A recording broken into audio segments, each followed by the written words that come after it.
From children's programs to in-depth documentaries, SDPB sparks curiosity and lifelong learning in every South Dakotan. SDPB. Good, useful, and full of wonder.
SDPB brings South Dakotans together, telling the stories that unite small towns, big ideas, and the people who make our state shine.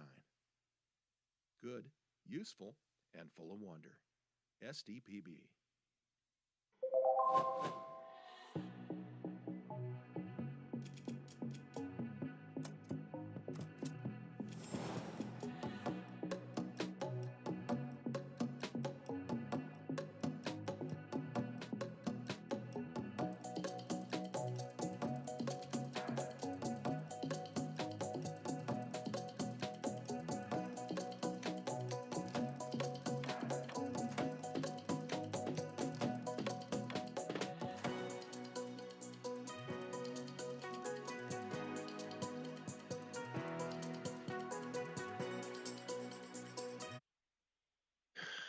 Good morning. I'd like to welcome everyone to our April 30th Joint Committee on Appropriations. We are on a Teams meeting and we do have a few people online that will be responding to the letters of intent. Just protocol, make sure all testimony and questions will be addressed through the chair. And I'd like to welcome all of our internet listeners and everybody on South Dakota Public Broadcasting. At this time, I'd like to ask the secretary to call the roll. Senators and Representatives, Ms. Skimmons. Auk. Colbeck. Here. Casson. Here. Perfect. Moore. Here. Vilhauer. Here. Carly. Voida. Here. Jorgensen. Here. Howard. Here. Foster. Here. Shorta. Here. Mucky. Here. Zickman. Wait on that. I Norstrup. heard Zickman earlier. Here. Yeah, I'm here. Perfect. Norstrup. Here. Lapke. I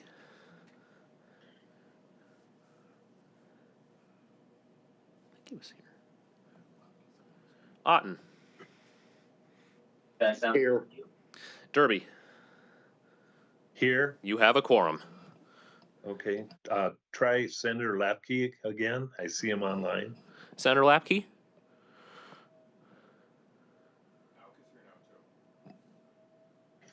Okay, very good. Mr. Chair, Mr. ye- Chair, this is Representative Julie Auk. I am also here. I apologize for being a few minutes tardy.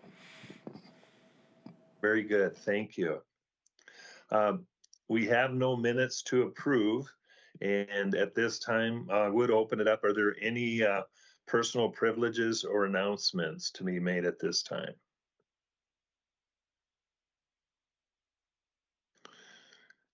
Okay, well, we're going to move on to, we have 2 letters of intent to deal with today. And hopefully you've got and seen them all online and read them.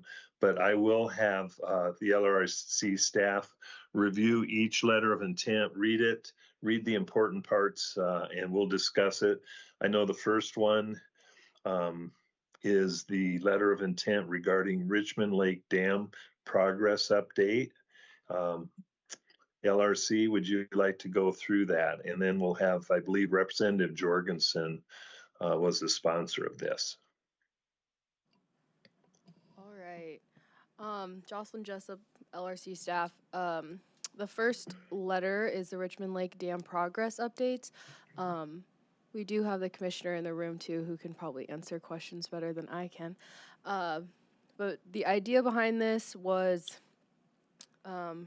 the committee would get an update in July and December of every year until all funds have been expended regarding the Richmond Lake Dam project. Representative Jorgensen can probably also elaborate if at all. Representative Jorgensen, would you like to add to this? Thank you, Mr. Chair. There were just concerns from other legislators about ensuring that as we go through this process that we get regular updates, and this just formalizes it. Thank you. Thank you. And did I hear Commissioner Greenfield is in the room? Is that correct? I have a question. Good morning, Mr. Chair. I am here. Good morning, Commissioner. I guess you can remark on this, but also I think we'd like to take the opportunity to have you give us an update while we've got the chance. Sure, Mr. Chair. This is Brock Greenfield speaking. I'm the Commissioner of School and Public Lands. For the record, I live in Pierre. As far as the letter of intent goes, I don't have any real concerns about that. It gives us a chance to see one another's smiling faces on a couple different times throughout the year. I don't mean to be flippant, but we also are required to report to Danner with respect to the high hazard potential dam. I've mentioned that to a number of you. I think I mentioned it in testimony as well, that they sent us a letter back in November that said we have 6 months to complete the project according to state statute. They said because of the scope of the project, they recognized that 6 months was not an appropriate time frame, but they've required that we provide quarterly updates now going forward. So this does not put any real burden on me or my office as far as I'm concerned. We had a pre-construction meeting yesterday A number of parties were on that, talking about the timeline. They have since provided some notes from the meeting. The way it's looking, they're going to start right away next Monday, May 4th, with the road closure and prep work and what have you. And, you know, if everything works out in an ideal situation, they'll be able to wrap this up over the course of 2 construction seasons. I did notice as I was reading a prior document that they've allowed a contingency if because of inclement weather, they're not able to finish the bridge, they would be able to go out in May of 2028 and begin that or finish that project. The ultimate completion date, again, with the contingency for extra time built in, is July of 2028, but it's hoped and expected that it could be done during the construction season of 2027. I'd be available to answer any more questions. That's the high level synopsis. Thank you, Commissioner. Questions from the committee?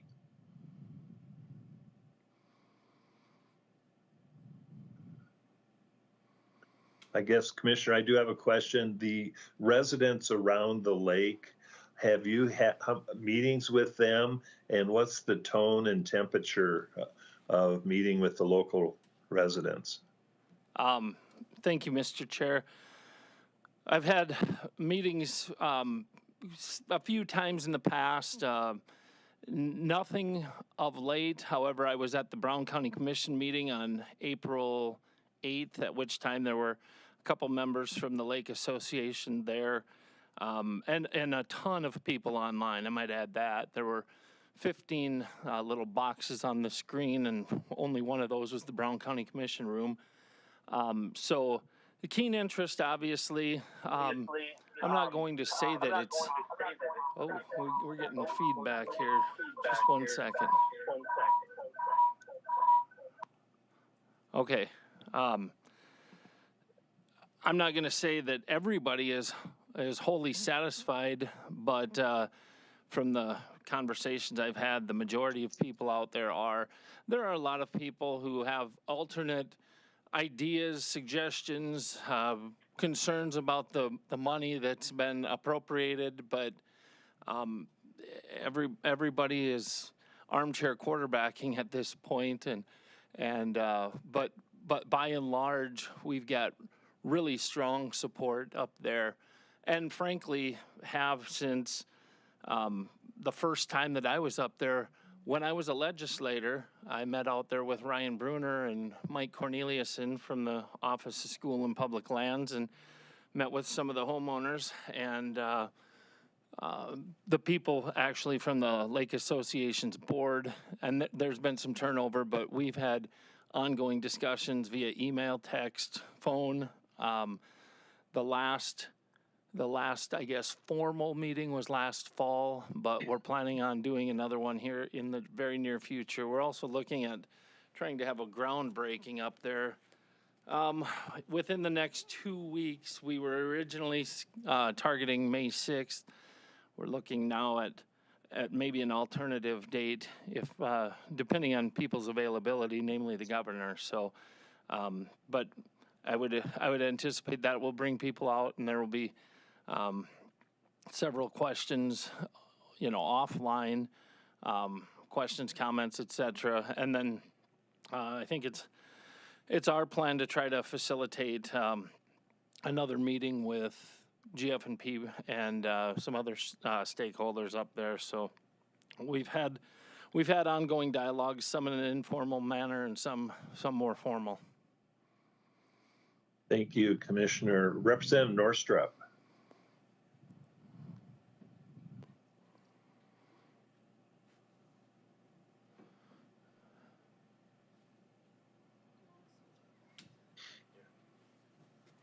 No more sharing screen.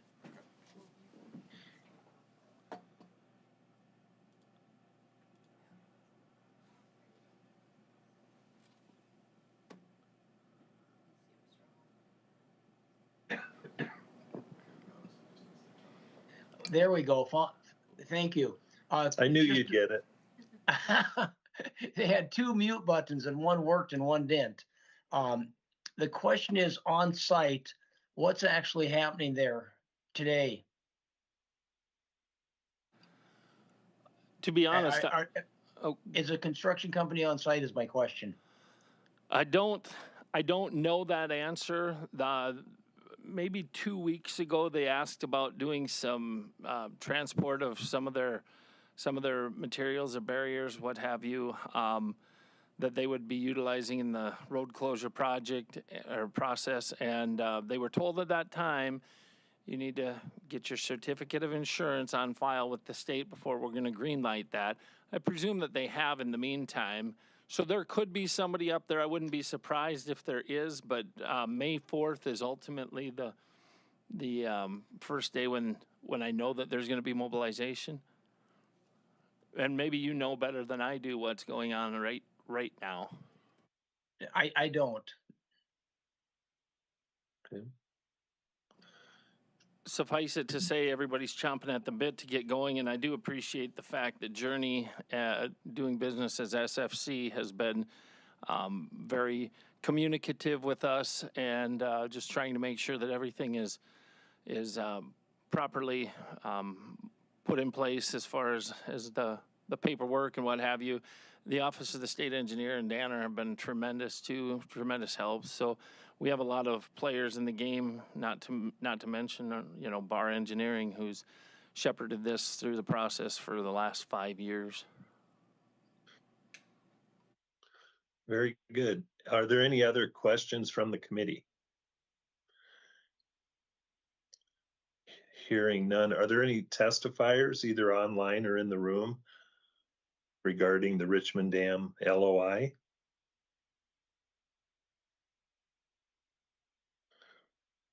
Okay, seeing none. Well, at this time, Jeff, what would the motion be? I would entertain a motion. Could you say what the motion would be? Mr. Chair, it's Jeff Meloff. You would do a motion to approve if the committee wants to move forward with the letter of intent. Mr. Chair, this is Representative Casson. I move to adopt the letter of intent. Mucky seconds. Oh, whoop. Motion by Representative Casson, seconded by Representative Mucky to approve the LOI. Any further discussion? Nope, I think it seems like a really good idea and something that seems like it's going to be done for Danner, and I think it should, with the amount of money that's involved, should also be reviewed by the Appropriations Committee. So I find it very, very appropriate and look forward to voting yes. Thank you. Any further discussion? Hearing none, Secretary, call the roll. Senators and Representatives, Ms. Skimmons. Auk. Yes. Casson. Aye. Moore. Yes. Philhauer. Aye. Carly. Voida. Aye. Jorgensen. Aye. Howard. Aye. Foster. Aye. Sharda. Aye. Mucky. Aye. Sickmund. Aye. Colbeck. Aye. Norstrup. Aye. Lapke. Aye. Otten. Aye. Derby. Aye. Is Ms. Skimmons here?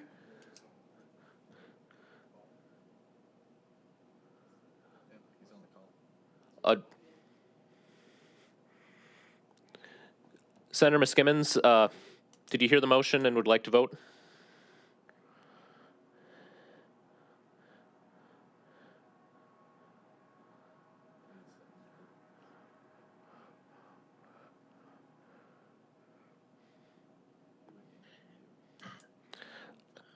Mr. Chair, otherwise Okay. it's currently 16 ayes, 2 absent, depending on if Ms. Skimmons.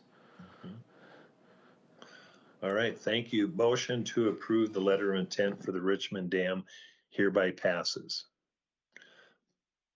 Thank you. Thank you, Commissioner. Thank you all. Take care. Moving on to our second item of business, and this has to do with a letter of intent regarding utility budget transfers. Staff, would you like to give an update on this? And I'm assuming there's someone from the Board of Regents available to give some testimony. Mr. Chair, Jeff Melhoff, your Chief Fiscal. I will briefly in 1 minute talk about this. So this is a yearly letter of intent that the committee typically does. If the committee knows the dollar amounts, those are done and approved as a budget transfer. But when the committee doesn't know the exact dollars being transferred at the time, a letter of intent is done to approve those transfers, or they transfer the general fund utility dollars between institutions. And because those are between budget units, they have to be approved by this committee. That's all I have, Mr. Chair. Thank you. At this time, is there a representative from the Board of Regents that would like to comment or testify? Mr. Chair. Yes. Good morning. My name is Ann Langdell with the Board of Regents, and I'm here to ask for your support of the FY26 Utilities Realignment Letter of Intent. As you know, there is a statute that doesn't allow the institutions under the Board of Regents to transfer amongst themselves without the permission of JCA. And as such, we are asking for this letter of intent that grants the ability to transfer our general fund utility dollars amongst the institutions to ensure that we can fund our utilities as fully as possible. Each year, we, like all the other agencies, complete the BFM Utilities Projection Workbook utilizing our Energy Cap data, which does its best to estimate what our utility needs will be for the fiscal year at each institution. However, changes in weather, rates, and utilization throughout the fiscal year, we often have campuses that need a little extra funding and campuses that will not fully utilize their utilities allocation. And each year we request this ability to transfer amongst our institutions to support those that have additional utilities funding need. Per our agreement with BFM, if we have any remaining general fund utility dollars after our transfers are complete, the campuses will revert those dollars back to the general fund. Like Jeff said, we do not have an exact number for our transfers or reversions at this point because we do allow the campuses to pay as many June utility bills as possible. But if approved, we will execute the transfers to fund them as fully as possible and revert what remains. We ask for your support of this letter of intent. Thank you. Thank you very much. Are there any questions from the committee? Mr. Chair, Questions from the committee? Yes. Representative Auk. Yes. Okay. Representative. The representative from Board of Regents, may I ask, have you ever reverted back any dollars to the state of South Dakota for utilities that have not been utilized? Yes, we have, excuse me, Mr. Chair. Yes, Representative Auk, we absolutely have the last couple of years.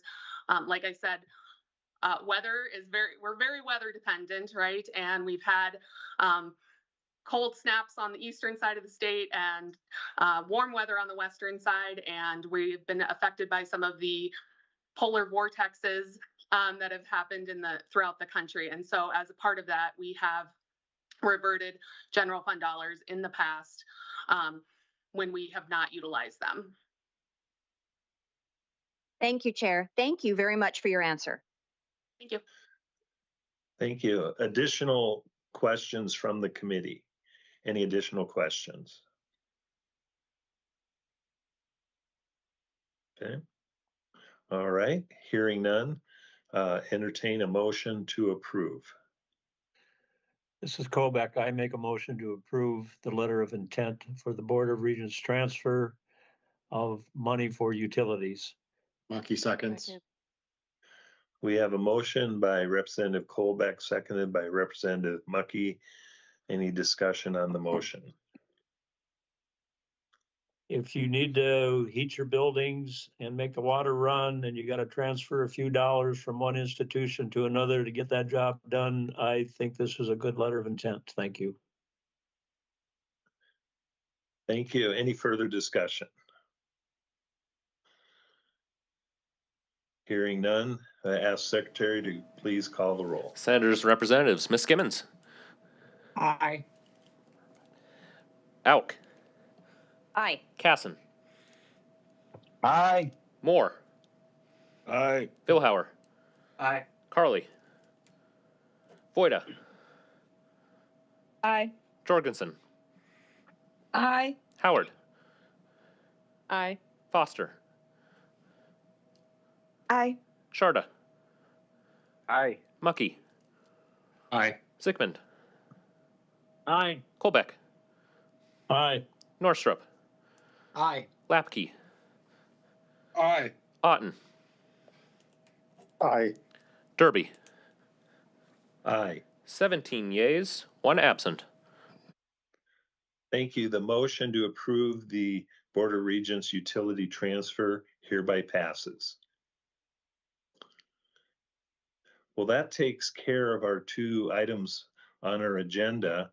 We are going to take a couple minutes. Mr. Melhoff, we had a request to give some updates on revenues to date, some snapshots, and we thought as long as we had everybody together, we would have Mr. Melhoff give us an update and turn it over to you, and then we'll be done. Thank you, Mr. Chair. Jeff Meloff, your Chief Fiscal Analyst. So I'm going to cover what we have collected year to date, and that would be up through March. Next week is when we should be getting in the April revenues. And so there's 3 months of collections left, April, May, and June. And like I said, we'll be getting the April revenues in likely next week, and we'll know another month. But up through the end of March, we are running probably about where we need to be. There's a couple timing issues with insurance company tax and license permits and fees where the year-to-date revenue is below where we expected, but we believe that's a timing issue, and we believe that will be corrected here in April or May. So year-to-date, I would say we're up about $10 million of where the target says we should be.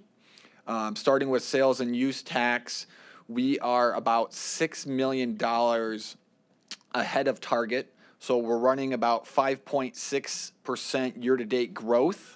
The adopted target back in February was 5.4% growth. So we are slightly ahead with 3 months left to go of the sales tax target. So that is a good place to be. Contractors excise tax, we are running about where the target says we should be. We're within about $186,000, which is very close to target for contractors excise tax. Year-to-date collections through March were up 2.1%. I think the adopted target was about 2.4. Lottery, the second largest revenue source, we are literally $43,000 within target of where we should be. And we're looking at about 2% growth year to date on lottery, and the adopted was 3.9. And the reason we're on target is because we get a lot of revenue in that last month of the year from the instant and online. So we're doing well on the 3 big revenue sources. We're either on target or ahead. Bank franchise tax, we're ahead there as well, about $6 million. The smaller revenue sources, I would say we're within target, maybe slightly less, slightly more, but those are the smaller revenue sources overall. And I'll stand by if there's any other questions on specific ones or you want to talk about the larger ones. But that's really, Mr. Chair, all I had to cover. Thank you. Thank you. Questions from the committee for Mr. Melhoff? Mr. Chair? Yes, Senator Billhauer. Yes, I got a question for Jeff. I missed it. You said sales tax running about 5.6%, up from a year ago. What was that compared to target, though? Sure. So Mr. Chair, going back to sales tax, year-to-date growth. So year-to-date growth for fiscal year 26 over 25 through March is 5.6%. So right now, year-to-date, we're growing 5.6% over last year. The end of the year target is 5.4%. So by June 30th, at the end of the year, we need to grow sales tax 5.4% to meet that target.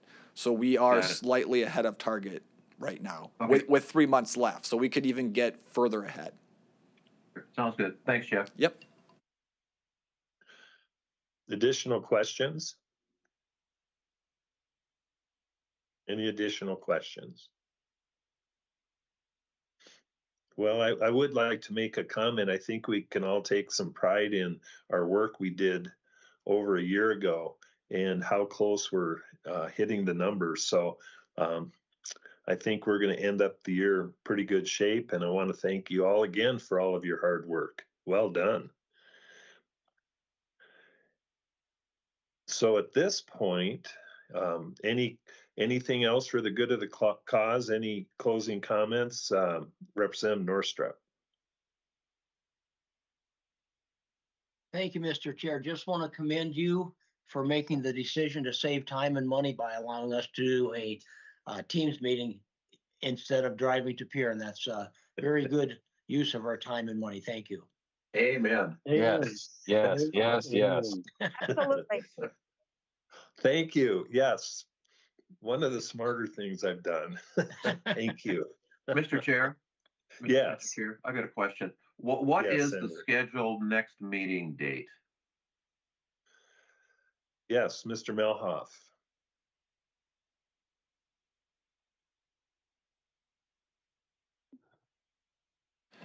Mr. Chair, we are scheduled on the LRC's website for July 20th, starting at 10 o'clock. And that's the July meeting that we're required by statute to have in July, and that's where we cover year-end revenues, year-end expenditures, reversions. We look at the revenue targets for FY27 again. You'll hear a revenue presentation from BFM and myself on where revenues are going to be at for fiscal year 27, and then whatever else you want to have on the agenda. Follow up, Mr. Chair? Yes. Do you anticipate that being in person or could that be a Teams also? I've got a conflict that day is why I'm asking the question. That's, I would anticipate in person at this time. That's a pretty big meeting. Sure. Okay, thank you. And Mr. Melhoff, what's the following meeting schedule?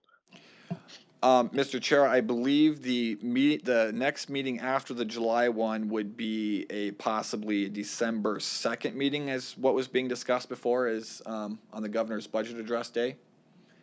And for like every meeting we do, there is also a Teams option available for anyone who can't be here in person. We make that available for anybody if they need it.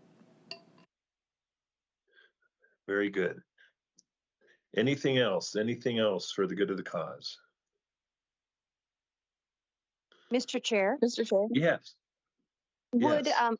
could you repeat that date again? Was it July 17 at 10 a.m.?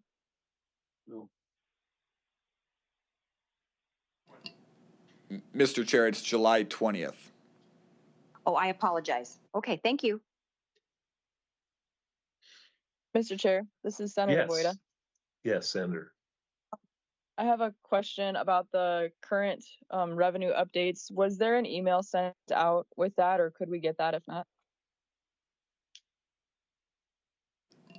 Mr. Chair, I will be sending out a new revenue for the May, for the collections in April. That's the May report. That'll be coming out as soon as I get those new revenues in and have time to analyze it and compile the data. And a follow-up there. Perfect, thank you. More than likely, Mr. Melhoff, there was one sent out in April with the March numbers, correct? I will make sure that it's out there and I can send it again to the committee as well, Mr. Chair. Great. Very good. Anything? Yes. Mr. Chair, this is Senator Foster. Yes, I did have a Senator. question. During the regular session, I had asked DSS a question regarding Lutheran Social Services kinship backlog for their foster care training and evaluation.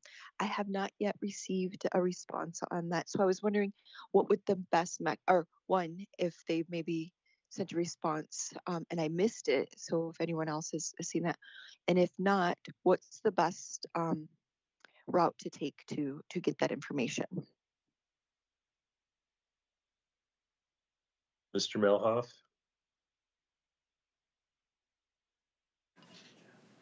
Mr. Chair, we can have staff follow up with DSS on this and get back to Senator Foster. Okay. Okay. Senator Foster, could you send Mr. Melhoff an email with your specific request for them to work off? Yes, thank you. Very good. Anything else for the good of the cause? Okay, hearing none, would entertain a motion to adjourn. So moved, Mucky. Seconded by Voida. Motion to adjourn by Representative Mucky, seconded by Senator Voida. All in favor say aye. Aye. Aye. Opposed? Aye. Motion carries. Thanks again. Appreciate it. Good work. Thanks, everybody. Thank you. Thanks, everybody. SDPB brings you closer to your government. With gavel-to-gavel coverage of the South Dakota legislature and in-depth reporting from peer. Good, useful, and full of wonder. SDPB.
From early learners to lifelong students, SDPB inspires curiosity through trusted educational programs and resources for every stage of life. Good, useful, and full of wonder. SDPB.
When South Dakotans need reliable information, SDPB is there providing updates and coverage that keep our communities safe and connected. Good, useful, and full of wonder. SDPB.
SDPB celebrates South Dakota's student athletes with live coverage of SDHSAA state championships, sharing the excitement of hometown heroes. SDPB. Good, useful, and full of wonder.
From choir to debate to theater, SDPB shines a spotlight on South Dakota's talented students through SDHSAA All-State Fine Arts Programming.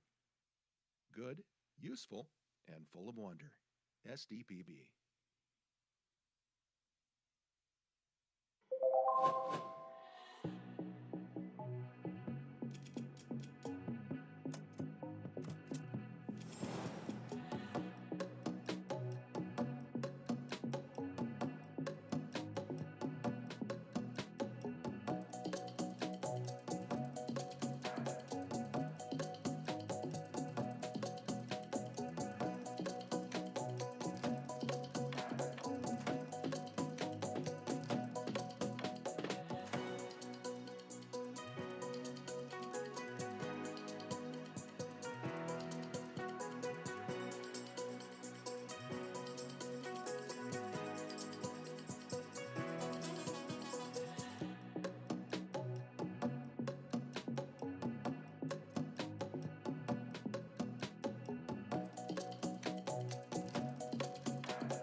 Every day, SDPB connects South Dakotans with stories that inform, inspire, and bring us together. SDPB, good, useful, and full of wonder.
SDPB is your home for fact-based journalism, connecting South Dakotans with news they can trust and stories that matter.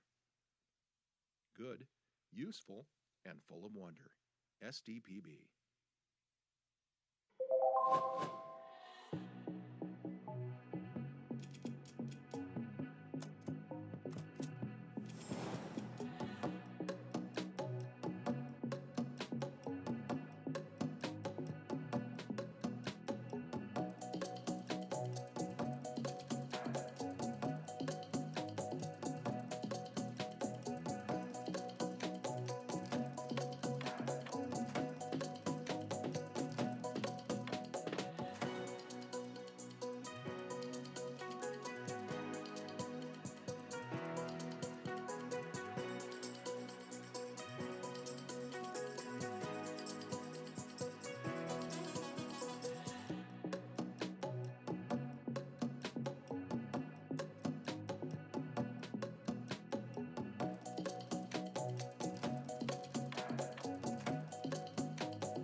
From children's programs to in-depth documentaries, SDPB sparks curiosity and lifelong learning in every South Dakotan.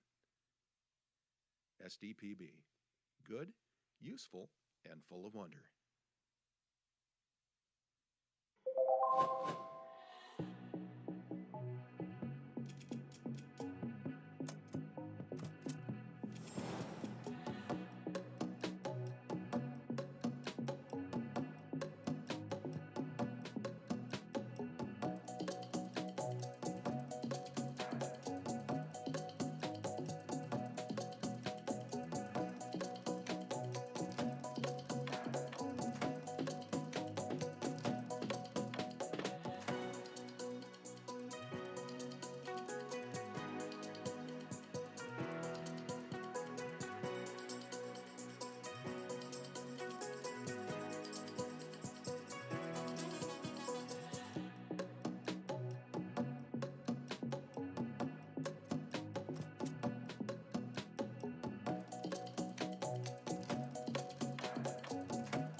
SDPB brings South Dakotans together, telling the stories that unite small towns, big ideas, and the people who make our state shine.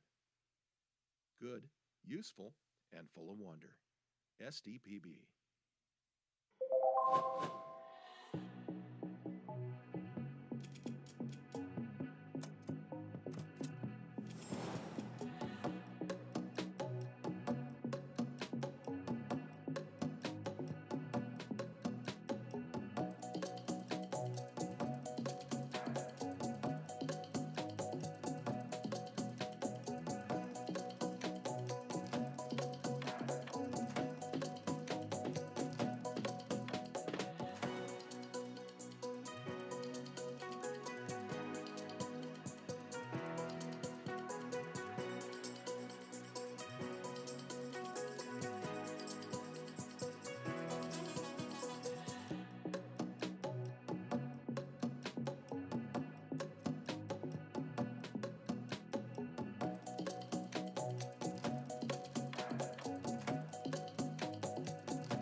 SDPB shares the voices and experiences of South Dakotans, preserving our stories, our culture, and our sense of place.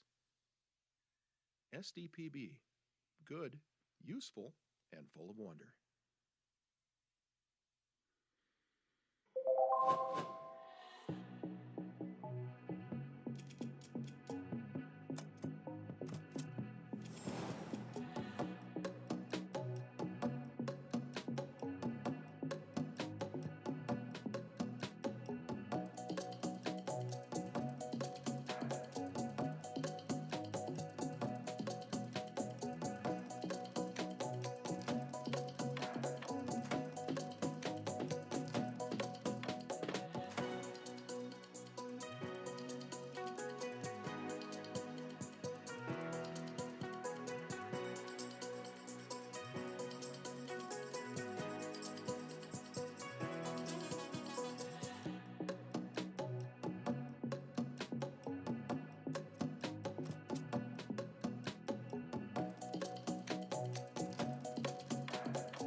As South Dakota's public media network, SDPB serves everyone with transparency, integrity, and commitment to open access. Good, useful, and full of wonder. SDPB.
SDPB helps shape South Dakota's future by educating, informing, and inspiring the next generation of thinkers, leaders, and creators.